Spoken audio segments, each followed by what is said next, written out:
우리 하나님, 우리가 지금 주님께 감사하고 주님의 영광스러운 이름을 찬양합니다. 사랑하는 교회 여러분, 오늘은 성령 강림 후 10째 주일입니다.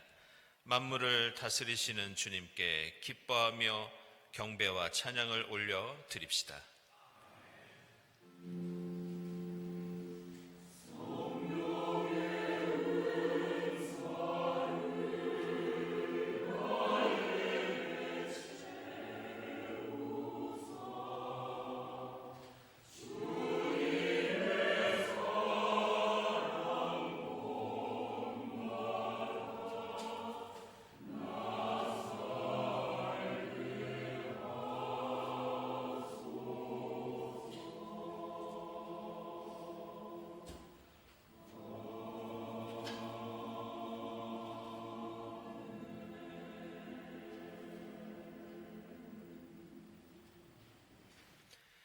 주님은 하늘을 구름으로 덮으시고 땅에 내릴 비를 준비하시어 산에 풀이 돋게 하시며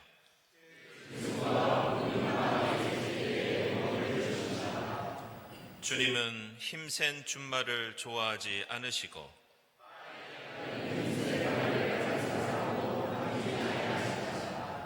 주님은 오직 당신을 경외하는 사람과 당신의 한결같은 사랑을 기다리는 사람을 좋아하신다.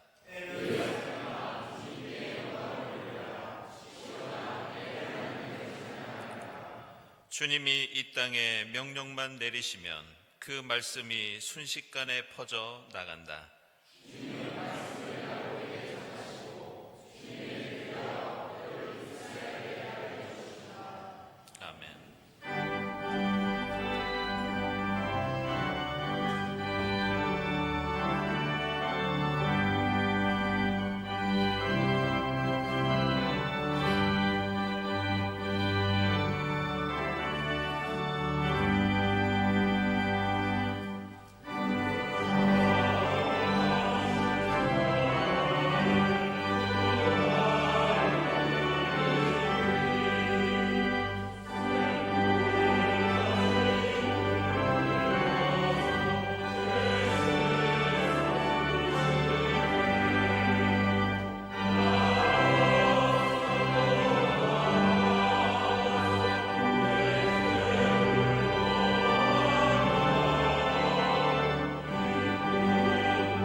그러므로 이제 여러분은 자신의 행동과 행실을 바르게 고치고 여러분의 하나님이신 주님의 말씀에 순종하십시오.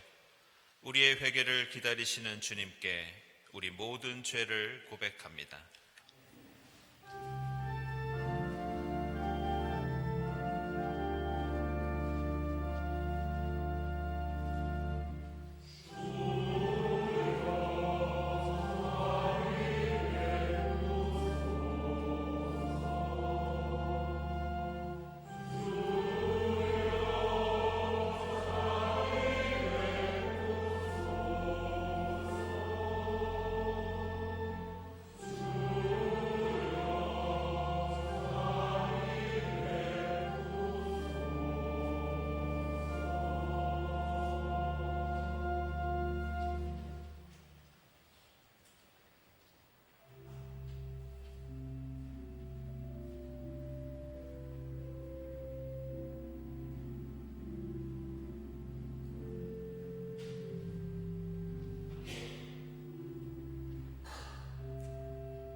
혹시 그들이 그 말을 듣고서 각자 자신의 악한 길에서 돌아설 수도 있지 않겠느냐?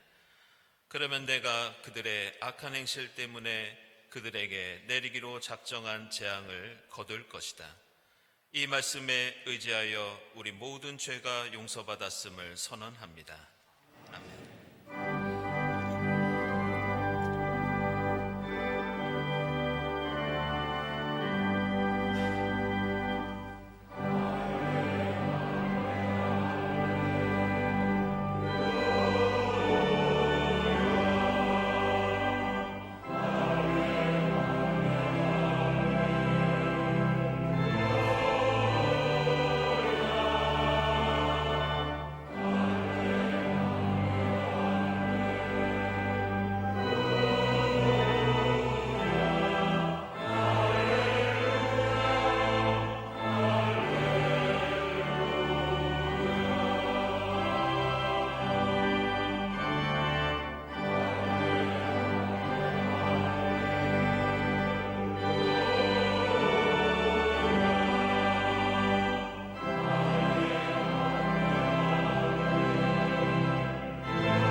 구약의 말씀은 열왕기하 4장 1절에서 7절입니다.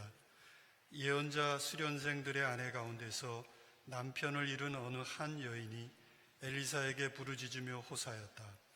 예언자님의 종인 저의 남편이 죽었습니다. 예언자님께서도 아시다시피 그는 주님을 경외하는 사람이었습니다. 그런데 빚을 준 사람이 와서 저의 두 아들을 자기의 노예로 삼으려고 데려가라 합니다. 엘리사가 그 여인에게 말하였다.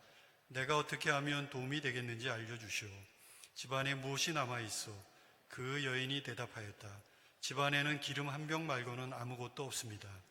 엘리사가 말하였다. 나가서 이웃 사람들에게 빈 그릇들을 빌려오시오. 되도록 많이 빌려와서 두 아들만 데리고 집으로 들어가 문을 닫고 그 그릇마다 모두 기름을 부어서 채워지는 대로 옆으로 옮겨 놓으시오. 그 여인은 엘리사 곁을 떠나 두 아들과 함께 집으로 들어가 문을 닫고 그 아들들이 가져온 그릇에 기름을 부었다. 그릇마다 가득 차자 그 여인은 아들들에게 물었다. 그릇이 더 없느냐? 아들들은 그릇이 이제 더 없다고 대답하였다. 그러자 기름은 더 이상 나오지 않았다. 여인은 하나님의 사람에게로 가서 이 사실을 알렸다. 하나님의 사람이 그에게 말하였다.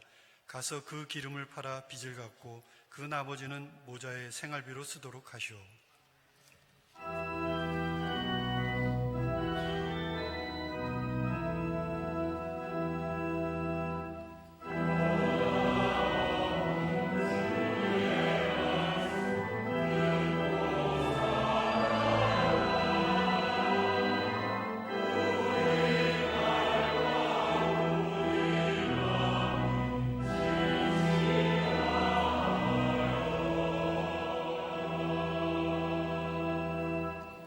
행전의 말씀은 사도행전 2장 1절에서 4절입니다.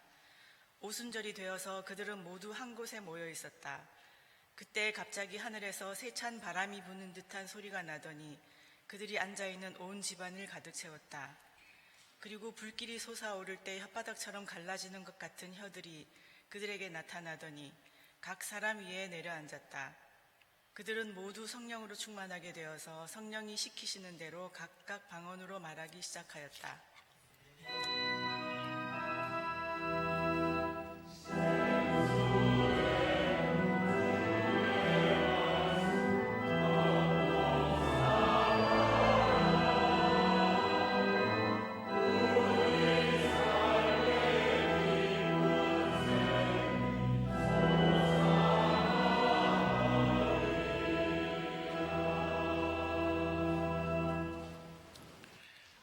복음의 말씀은 누가복음서 4장 14절부터 21절까지입니다. 예수께서 성령의 능력을 입고 갈릴리로 돌아오셨다. 예수의 소문이 사방의 온 지역에 두루 퍼졌다. 그는 유대 사람의 여러 회당에서 가르치셨으며 모든 사람에게서 영광을 받으셨다. 예수께서는 자기가 자라나신 나사렛에 오셔서 늘 하시던 대로 안식일에 회당에 들어가셨다. 그는 성경을 읽으려고 일어서서 예언자 이사야의 두루마리를 건네받아서 그것을 펴시어 이런 말씀이 있는 데를 찾으셨다. 주님의 영이 내게 내리셨다. 주님께서 내게 기름을 부으셔서 가난한 사람에게 기쁜 소식을 전하게 하셨다. 주님께서 나를 보내셔서 포로된 사람들에게 해방을 선포하고 눈먼 사람들에게 눈뜸을 선포하고 억눌린 사람들을 풀어주고 주님의 은혜의 해를 선포하게 하셨다. 예수께서 두루마리를 말아서 시중드는 사람에게 되돌려 주시고 앉으셨다. 회당에 있는 모든 사람의 눈은 예수께로 쏠렸다. 예수께서 그들에게 말씀하셨다. 이 성경 말씀이 너희가 듣는 가운데서 오늘 이루어졌다. 아멘.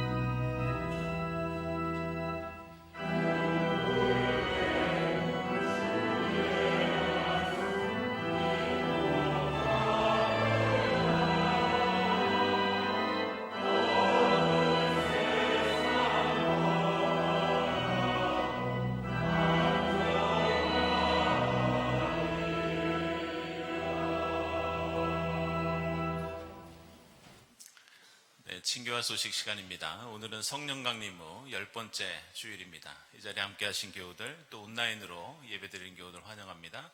특별히 오늘 우리 교회 처음 오신 분들 환영하고요. 교회에 대해서 궁금한 점이나 등록을 원하시는 분들은 세교실을 찾아주시기 바랍니다. 우리 주위에 계신 분들과 함께 평화 인사 나누겠습니다. 주님의 평화를 빕니다.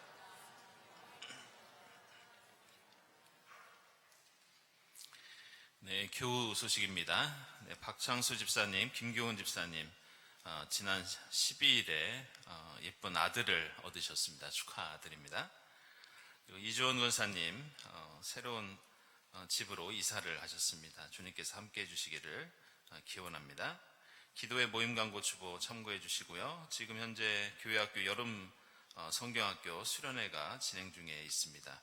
그래서 어린이부, 중고등부 오늘 오후 1시에 교회로 도착할 예정입니다.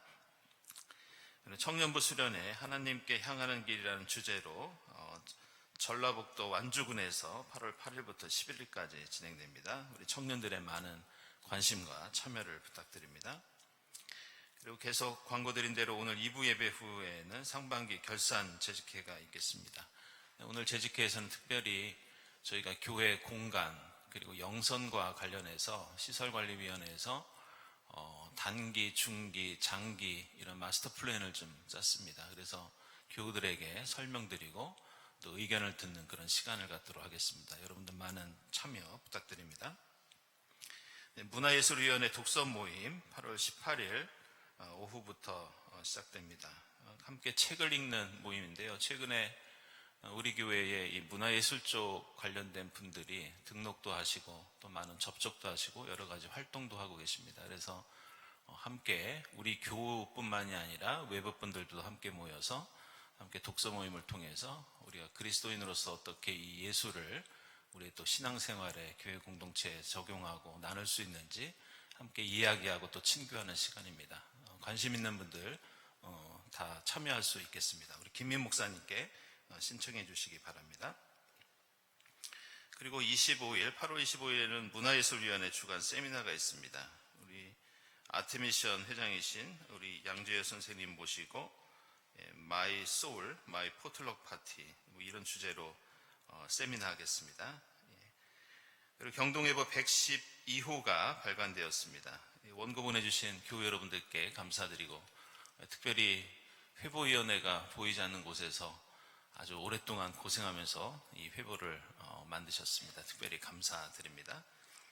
그리고 해외에 계신 교우들 그리고 또 지금 온라인으로 예배드리시는 교우들 중에 교회에 나오시지 못하는 분들은 이메일이나 전화로 알려주시면 저희가 회보를 발송해 드리도록 하겠습니다.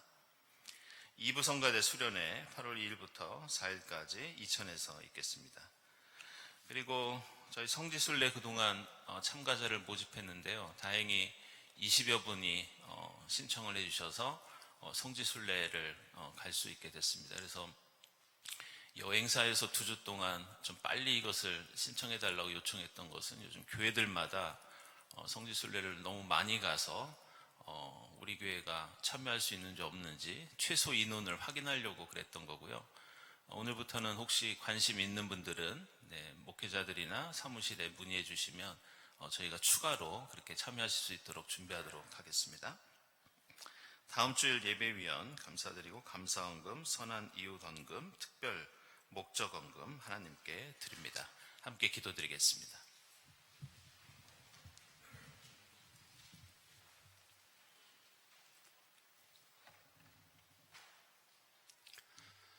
사랑과 자비가 충만하신 주님, 성령 강림 후 열째 주일인 오늘 무덥고 습한 날씨임에도 저희를 예배의 자리로 이끌어 주신 은혜에 감사드립니다. 지난 한 주간 일상을 살아내느라 지치고 상처받은 영혼이오나 주님만을 사랑합니다 고백하고자, 주님 주신 은총에 감사드리고자, 주님의 오묘한 섭리를 기도로 묵상하고자 이 예배의 자리로 나왔사오니 자비하신 주님, 저희들을 위로하시고 저희들 마음 하나하나에 주님의 영이 임하시어 성령께서 주시는 평화를 누리게 하시옵소서. 너희에게 평화가 있어라 주님께서 말씀하셨지만 저희는 아직 평화의 길 위에 서 있지 못하고 있습니다. 유럽, 중동, 세계 곳곳에서 전쟁과 분쟁의 소식이 끊이지 않습니다. 주님, 무기를 만들고 무기를 팔면서 평화를 외치는 저희들의 거짓이 주홍빛보다 더 붉은 듯합니다. 칼과 창을 쳐서 무기 없는 세상, 군사훈련도 없는 세상을 꿈꾸게 하여 주시옵소서.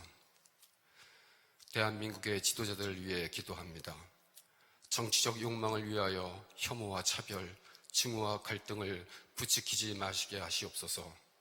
가장 먼 곳도 바라볼 줄 알고 가장 낮은 곳에서 들리는 소리도 듣는 눈 밝고 귀 밝은 지도자, 섬김의 자세로 백성들을 위로하고 안위하게 하는 지도자가 되게 하시옵소서. 본디 아름답고 온전한 생태계였으나 인간의 탐욕스러운 개입으로 발생한 기후변화는 점점 더 극심한 자연재해가 되어 되돌아옵니다. 하오나 재난의 피해는 기후 적응력이 부족한 가난한 나라, 가난한 사람들에게 더 크게 나타나오니 긍휼하신 주님, 그들의 피해와 고통에 공감하고 그들의 회복에 연대하는 기후 정의, 기후 돌봄의 영을 허락하여 주시옵소서. 주님, 오늘로써 유치부, 어린이부, 중고등부의 여름 성경학교와 수련회가 마무리됩니다. 경동 미래 세대의 몸과 마음에 주님의 말씀이 새겨졌기를 바라오며 공동체의 중요성도 깨달았기를 원하옵니다. 이제 본격적인 여름 휴가철입니다. 경동교인이 오가는 발걸음을 길목마다 지켜주시옵고 가족들과 함께하는 시간에 서로 사랑과 이해가 깊어지고 주님 안에서 몸과 마음의 쉼을 얻게 하시옵소서. 주님, 교우 가운데 새 생명을 선물로 받은 가정과 새로운 삶의 터전을 허락받은 교우도 있습니다. 언제나 주님의 가호가 함께하며 가정마다 화목함과 사랑이 넘쳐나게 하시옵소서. 저희들의 영을 깨우는 말씀과 간곡한 기도와 끝없는 성실함으로 경동교회와 경동교인을 섬기는 이면석 담임 목사님과 교육자분들에게 건강과 주님의 크신 권능이 함께하길 원하옵니다. 너희가 태어날 때부터 내가 너희를 안고 다녔고 너희가 백발이 될 때까지 내가 너희를 품고 다니겠다 하신 주님의 말씀처럼 더위로부터 연로하신 경동교인의 건강을 지켜주실 것을 믿사오며 이 모든 간구를 우리 주 예수 그리스도의 이름으로 드립니다. 아멘.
성가대 찬양처럼 성령의 은사를 우리 모두가 풍성히 누리고 맛보게 될 줄로 믿습니다. 귀한 찬양 감사드립니다.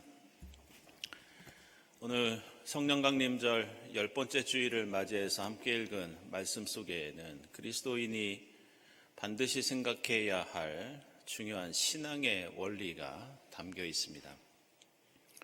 그것은 그리스도인은 무엇으로 사는가, 어떤 힘으로 사는가. 우리가 오늘 구약의 말씀처럼 개인적으로 어려움을 당하더라도, 오늘 복음서의 말씀처럼 이 땅에 하나님 나라를 이루기 위해서 노력하더라도, 오늘 사도행전 말씀처럼 우리가 교회 공동체에서 신앙생활을 하더라도 그 모든 것의 신앙의 원리는 내 힘이 아니라 하나님이 주시는 힘에 의해서 이루어진다. 이것이 오늘 말씀이 가지고 있는 중요한 특징입니다. 우리는 인생을 사는 우리의 생각과 태도를 이야기할 때 적극적으로 생각하고 실천하는 것이 중요하다고 흔히 말합니다. 그리고 가능하면 수동적인 삶보다 능동적인 삶을 살아야 하고, 부정적인 생각과 태도보다 긍정적으로 살아야 한다는 말을 자주 합니다. 하지만 그리스도교 신앙의 기준에서 보면 이러한 말들은 반은 맞고 반은 맞지 않은 그런 말이라고 할 수 있습니다. 그리스도교 신앙에서 삶에 대한 생각과 태도를 한마디로 요약하면 그것은 능동적으로 하나님께 수동적이 되는 것, 적극적으로 나 자신을 하나님께 내어 맡기고 하나님께 의존하는 것, 이렇게 말할 수 있겠습니다. 그래서 그리스도인은 수동적이면서 능동적이고 능동적이면서 수동적인 삶을 살아가는 게 그리스도인의 삶입니다. 복음서를 읽어보면 바로 예수께서 이 땅에서 사셨던 모습이 이런 모습이었습니다. 예수는 절대 자신의 힘으로 살아가지 않았습니다. 자신의 모든 삶을 하나님께 맡겼습니다. 다시 말해서 예수는 성령께서 인도하시는 삶을 살아갔습니다. 아시는 것처럼 복음서 첫 부분을 보면 예수께서는 이 땅에 오실 때도 성령에 의해서 잉태되셨습니다. 처음 공생애를 시작하실 때 세례를 받으셨지만, 세례를 받을 때 하늘에서 성령이 비둘기같이 임하셔서 예수를 메시아로 만드셨습니다. 공생애를 시작하면서 광야로 들어가실 때에도 마찬가지였습니다. 그때도 예수는 자신의 힘과 의지로 광야로 들어가서 시험을 받은 것이 아니었습니다. 성경을 보면 성령께서 예수를 광야로 인도하셨다, 이렇게 나옵니다. 오늘 우리가 읽은 누가복음서 4장도 오늘 말씀 보시면 예수께서 하나님 나라를 가르치고 해방을 선포하고 사람들에게 기적을 베푼 모든 일이 어디에서 비롯된 것인지 분명히 말씀하고 있습니다. 여기에서는 대부분 이 모든 일들이 능동태가 아니라 수동태로 나오고 있습니다. 예수가 원래 가지고 있던 능력과 지혜가 아니었습니다. 오늘 4장 14절에 나오듯이 그것은 예수께서 성령의 능력을 입으셨기 때문에 가능한 일이었습니다. 그리고 오늘 이사야서를 인용하신 것처럼 우리가 이 땅에서 누리고 노력할 수 있는 모든 해방과 기적과 은혜는 모두 하나님의 영, 바로 성령의 역사에 의해서 일어나는 일이라고 가르쳐주고 있습니다. 그래서 예수께서는 이 땅을 떠나시면서 마지막 제자들에게 하나님 나라 운동을 위해서 당부하실 때에도 너희는 나 예수를 본받아라, 내가 너희에게 능력과 지혜를 주겠다, 이렇게 말씀하지 않으셨습니다. 대신 예수께서는 제자들을 향해서 내가 너희에게 보혜사 성령을 보내주겠다, 성령이 너희에게 임하시면 너희가 능력을 받을 터이니 성령의 인도하심에 따라서 이 땅에 복음을 전하여라, 이런 마지막 당부를 하셨습니다. 따라서 예수께서 이 땅에서 행하신 모든 일들은 다음과 같은 특징을 가지고 있습니다. 그것은 예수의 사역은 모두 예수가 직접 하신 일이었지만 그 모든 일의 주체는 예수가 아니었습니다. 그 모든 일의 주체는 하나님이셨고 성령의 역사였습니다. 예수께서는 그 모든 일을 하실 때 철저히 하나님 앞에서 수동적인 위치에 있었습니다. 그 모든 일은 예수께서 하셨던 일이었지만 예수의 뜻이 아니라 하나님의 말씀대로 하신 일이었고, 성령이 주시는 힘을 통해 하시는 일이었고, 그리고 하나님의 뜻을, 영광을 위한 일이었습니다. 그리고 예수께서는 사람들을 먹이시고 고치시고 살리고 가르쳤지만 이것도 그 지혜와 능력은 예수 자신에게서 비롯된 것이 아니었습니다. 복음서에서 볼 수 있듯이 예수는 이 땅에 오실 때부터 이 땅을 떠나실 때까지 철저히 성령의 역사와 인도하심에 따라서 모든 일을 하셨습니다. 따라서 우리가 예수를 믿고 그리스도인으로 산다는 것은 바로 이런 이유 때문에 우리는 밥을 먹어도 기도하고 밥을 먹습니다. 하루를 시작할 때도 기도로 시작하고, 하루를 마무리할 때도 기도로 마무리하고, 늘 말씀을 묵상하면서 하나님께 지혜를 구합니다. 나는 내 힘으로 사는 것이 아니라 성령께서 우리에게 주시는 힘으로 살 수밖에 없다고 고백하면서 늘 하나님께 구하고 동행하는 것이 그리스도인의 삶이라고 할 수 있습니다. 오늘 함께 읽은 사도행전은 오순절에 초대교회에 임했던 성령 강림 사건에 대해서 우리에게 말씀해주고 있습니다. 그런데 이 사건을 소개하는 사도행전 기자는 지금까지 말씀드린 그리스도인의 신앙의 원리를 매우 특별한 방식으로 우리에게 소개하고 있습니다. 먼저 1절 보시면 오순절이 되어서 초대교회 그리스도인들이 모두 한 곳에 모여 있었습니다. 그리고 2절에서는 갑자기 하늘에서 세찬 바람이 부는 소리가 나면서 그들이 앉아있는 그 방을 그 소리가 가득 채웠다, 이렇게 나옵니다. 3절에서는 불길이 혓바닥처럼 갈라지는 형상이 나타나서 그곳에 앉아있는 모든 사람들에게 각자에게 성령이 임하셨다고 말씀하고 있습니다. 이어서 4절에서는 그곳에 있던 초대교회 그리스도인들이 모두 성령으로 충만케 되어서 성령의 은사를 받고 방언을 하기 시작했다, 이렇게 말씀합니다. 그런데 이 사도행전 말씀은 단순히 성령 강림 사건이 언제 어떻게 일어났는지 그것만을 묘사하고 있는 것이 아니라 사실 이 4절밖에 되지 않는 말씀 속에는 대단히 중요한 비밀이 숨어 있습니다. 그것은 1절 상반절은 수동태로 나옵니다. 1절 하반절은 능동태로 나옵니다. 2절 상반절은 수동태로 나옵니다. 2절 하반절은 능동태로 나옵니다. 3절 상반절은 수동태로 나오고 3절 하반절은 능동태이고, 다시 4절 상반절도 수동태고 4절 하반절도 능동태입니다.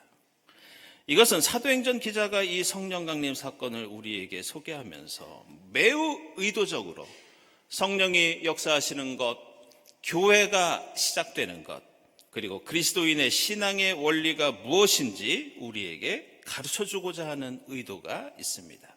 그것은 비록 우리의 신앙이 겉으로는 우리 스스로 하는 것 같지만 우리의 능동적인 믿음과 결단과 실천을 통해서 이루어지는 것 같지만 사실 이 모든 것은 하나님에 의해서 일어나는 사건이다.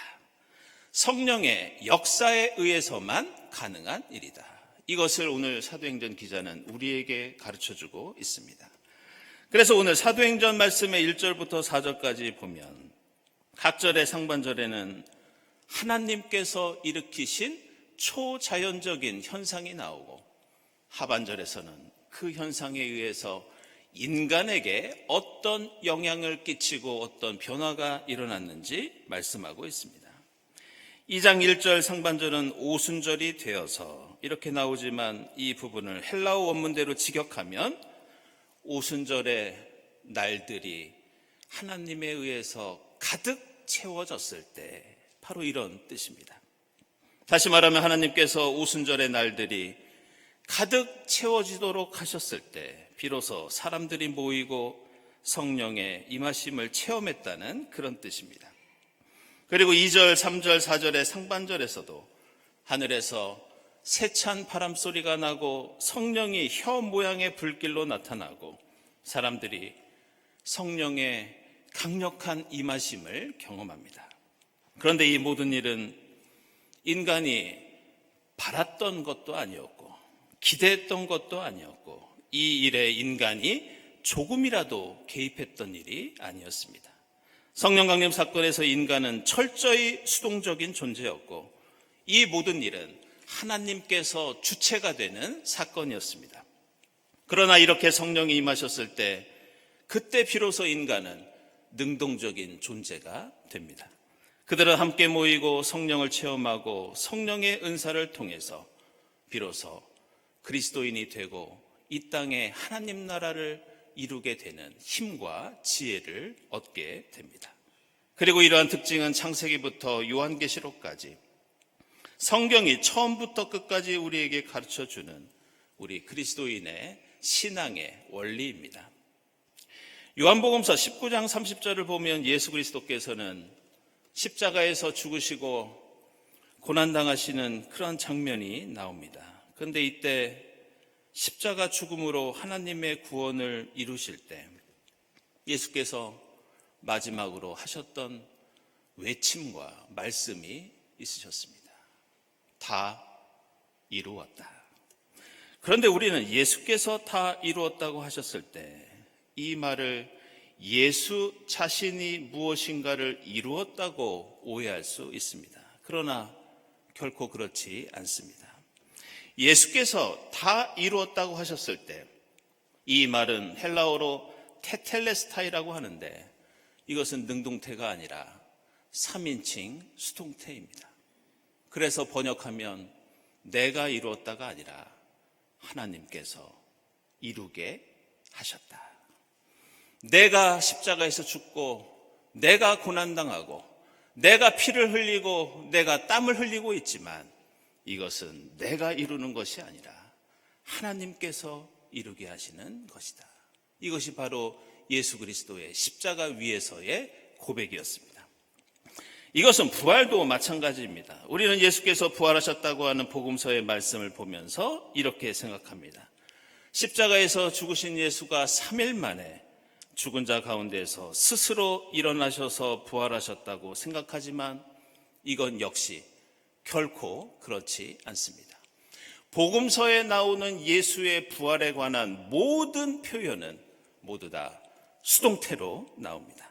그래서 이것은 내가 일어선 것이 아니라 내가 살아난 것이 아니라 복음서에서는 예수 부활에 대해서 말씀할 때마다 그것을 직역하면 하나님께서 예수를 일으켜 세우셨다 이런 뜻입니다. 그래서 예수는 결코 자신의 힘으로 죽지 않았고 자신의 힘으로 구원을 이루지 않았고 자신의 힘으로 부활하지 않았고 자신의 힘으로 사랑하지 않으셨습니다. 예수는 철저히 하나님에 의해서 죽었고 하나님에 의해서 이루셨고 하나님에 의해서 죽은 자 가운데서 일어서셨습니다. 그래서 이러한 십자가의 부활의 예수를 만나고 경험하고 깨달았던 사도 바울은 그조차도 이 신앙의 원리를 깨닫고 로마서 8장 38절과 39절에서 그 유명한 자신의 신앙 고백을 이렇게 말합니다. 나는 확신합니다. 죽음도 삶도 천사들도 권세자들도 현재일도 장래일도 능력도 높음도 깊음도 그 밖에 어떤 피조물도 우리를 우리 주 예수 그리스도 안에 있는 하나님의 사랑에서 끊을 수 없습니다. 우리는 이 유명한 사도 바울의 고백을 들으면서 나는 확신합니다. 이 말에 주목해야 합니다. 우리는 이것이 바울의 능동적인 믿음과 고백이라고 생각합니다. 그러나 이 고백도 우리가 생각하는 그런 뜻이 아닙니다.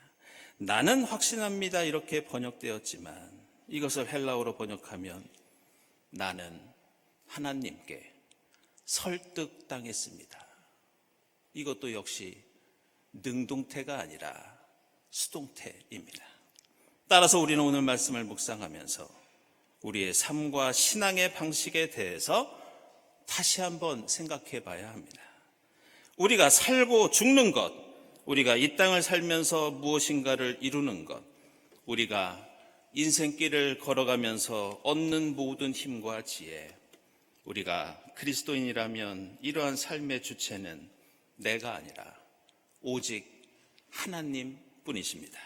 우리는 철저히 하나님의 힘과 능력과 섭리와 지혜와 하나님의 사랑 앞에서 철저히 수동태입니다. 따라서 우리는 적극적으로 능동적으로 하나님께 모든 걸 내어 맡기고 하나님께 의존하고 하나님께 붙잡히고 하나님께 끌려다녀야 합니다. 사도 바울의 고백처럼 우리는 내가 믿고 내가 확신하는 것이 아니라 우리는 하나님의 놀라운 십자가 사랑과 성령의 능력에 강제적으로 설득당한 사람들이 그리스도인입니다. 우리가 하나님의 은혜에 압도당해서 우리는 예수를 믿고 따르고 성령의 인도하심에 따라 살아갈 수 있습니다. 내가 교회에서 어떤 봉사를 하더라도, 내가 세상에서 어떤 사랑을 베풀더라도, 내가 이 땅에서 정의와 평화와 생명을 위해서 어떤 노력을 하더라도 우리는 오해하지 말고 착각하지 말고 교만하지 말아야 합니다. 성령 강림 후 열째 주일을 보내면서 나에게 맡겨진 십자가를 지고 이 모든 일을 이루시는 분은 오직 하나님뿐이라고 고백할 수 있기를 바랍니다. 나에게 어떤 고통과 어려움과 슬픔이 있을지라도 예수를 죽음에서 일으키신 하나님께서 나를 붙잡아 주시고 나를 잡아 일으켜 주신다는 것을 믿고 의지할 수 있기를 바랍니다. 저는 하나님께 설득당했습니다. 그 어떤 것도 저를 하나님의 사랑으로부터 끊어지게 할 수 없고, 따라서 저는 하나님께 얽매인 사람입니다. 사도 바울의 고백처럼 우리가 무슨 일을 하든지 기도하면서 하나님께 내어 맡길 때 주의 성령께서 우리에게 임하시어 우리를 도와주시고 우리를 선한 길로 인도해 주실 줄 믿습니다. 기도하겠습니다.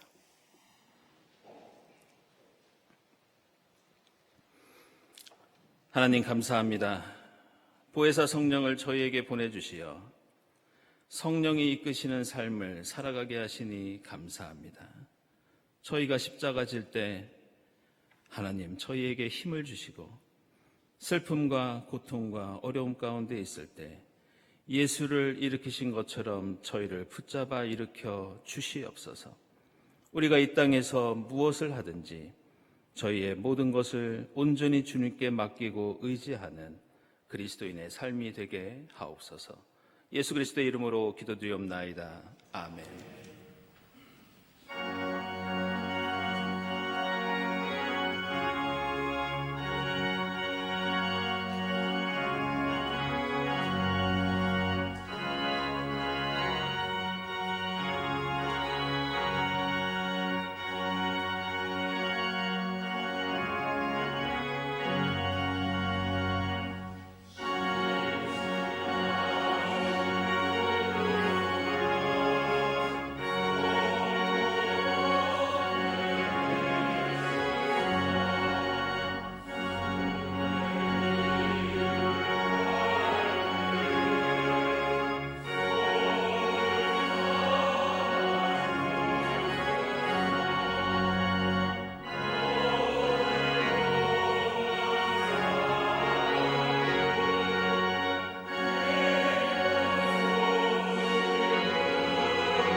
하나님 감사합니다. 지난 일주일 동안 저희들을 지켜주시고 보호해 주시고 거룩한 주일 주님 앞에 나와 함께 예배드리게 하시니 감사합니다. 주님 베푸신 은혜에 감사하면서 마음과 뜻과 정성을 다해 예물을 드립니다. 주님 기쁘게 받아 주시옵소서. 이 예물이 이 땅에 하나님 나라 이루는 데 값지게 사용되게 하시고 하나님의 사랑을 갈구하는 우리의 이웃들에게 이 예물을 통해 주님 사랑 풍성히 전하게 하옵소서. 예물을 바치는 손길들을 기억해 주사 주님 뜻 안에서 하늘의 복을 풍성히 누리게 하옵소서. 감사드리며 예수 그리스도의 이름으로 기도드리옵나이다. 아멘.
하나님 감사합니다.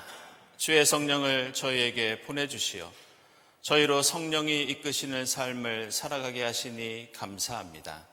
하나님, 주님 지신 십자가 질 때 이 모든 것을 이루시는 분은 주님이라는 고백이 저희 가운데 있게 하옵소서. 저희가 고통과 어려움과 절망 가운데 있을 때 예수를 죽은 자 가운데서 일으키신 하나님의 손을 붙잡고 일으켜 세움받는 저희가 될 수 있도록 역사해 주시옵소서. 이 땅에 저희가 주님 나라 이룰 때 저희는 하나님께 설득당했습니다. 이런 고백으로 주의 성령과 함께 이 땅에 하나님 나라 이루어가는 저희 모두가 될 수 있도록 인도해 주시옵소서. 이 모든 감사와 간구 위에 성부와 성자와 성령 삼위일체 되신 하나님의 은총이 지금부터 영원까지 함께 하옵시기를 간절히 축원하옵나이다. 아멘.